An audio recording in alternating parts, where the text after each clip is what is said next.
আসসালামু আলাইকুম। দেশকে আসলে যে ভালোবাসে সে কখনোই দেশের ক্ষতি হয়, দেশের অমঙ্গল হয়, দেশের ভাবমূর্তি নষ্ট হয় এমন কোনো কাজ কর্মকাণ্ড করতে পারে না। আর সেখানে যদি হয় হানাহানি, সন্ত্রাসী কর্মকাণ্ড এবং অ অবৈধ অস্ত্র তৈরির উপকরণ নিয়ে আসা মতন ঘটনা ঘটে, তাহলে বুঝতে হবে একটা ওই আ সংগঠন বা ওই উগ্রবাদী যে সংগঠনগুলো তাদের মন মানসিকতা কত মানে আ হীন, কত জঘন্য।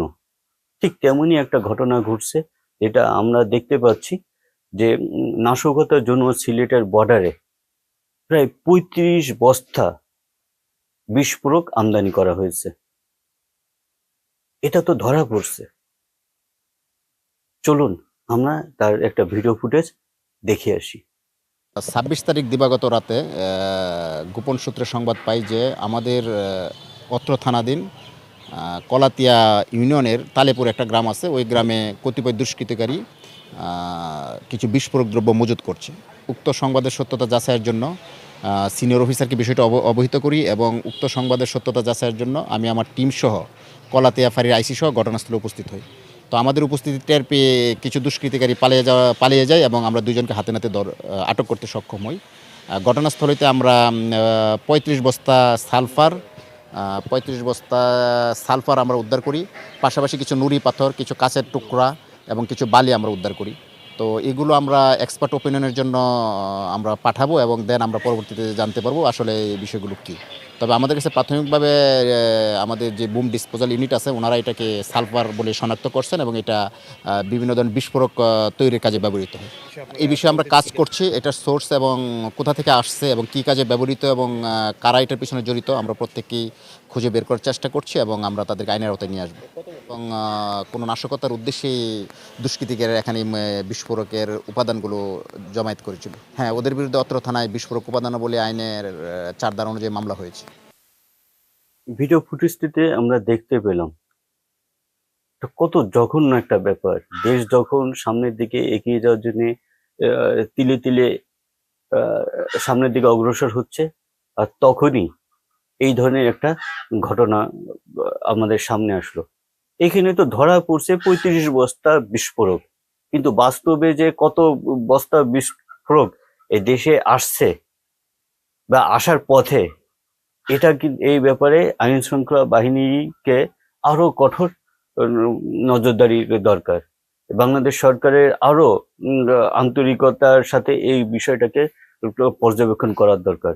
কেননা দেশের শান্তি শৃঙ্খলা নিশ্চিত হলেই পরবর্তী যে সংস্কারগুলো করা সেটা সম্ভব হবে। এবং এর সাথে কারা, কারা জড়িত এটাও কিন্তু গভীরভাবে আমাদের বিশ্লেষণ করা দরকার, খতিয়ে দেখার দরকার। কেননা এখানে হইতে পারে আমাদের দেখা মতে যে যাদেরকে আমরা মানে ভালো মনে করতেছি, যে দল, যে রাজনৈতিক সংগঠন, তারাও যে এর সাথে জড়িত না।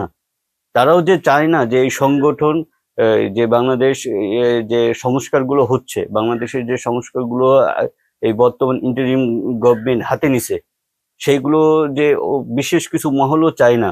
বিশেষ করে তো কিছু রাজনৈতিক দলও হয়তো চায় না যে এই সংস্কারগুলো হোক। সুতরাং এই বিষয়গুলো নিয়ে পুঙ্খানুপুঙ্খানুভাবে আ খোঁজখবর রাখার দরকার, অনুসন্ধান করার দরকার এবং দোষীদেরকে দৃষ্টান্তমূলকভাবে শাস্তি দেওয়া দরকার। তাহলেই সম্ভব হবে এই দেশকে সামনের দিকে এগিয়ে নিয়ে যাওয়া। না হলে আসলে আমাদের চারিদিকে শত্রুর কোনো অভাব নাই। দেশের ভিতরে যেমন আছে, দেশের বাইরে তো আছেই। সুতরাং এই বিষয়টাকে গুরুত্ব সহকারে আ সংশ্লিষ্ট কর্তৃপক্ষকে দেখার আবেদন জানাচ্ছি। প্রিয় দর্শক, যেখানেই থাকেন চোখ কান খোলা রাখেন এবং সন্দেহভাজন কিছু হলেই নিকটস্থ থানা বা আইনশৃঙ্খলা বাহিনীর সাথে যোগাযোগ করেন এবং ঐক্যবদ্ধ থাকেন। সামান্য বিষয়ে নিজেদের মধ্যে চুল ছেঁড়াছেঁড়ি করার সময় এখন না। এখন অতএব এখন আসুন আমরা সবাই একতাবদ্ধ থাকি। প্রিয় দর্শক, এখন এই পর্যন্তই।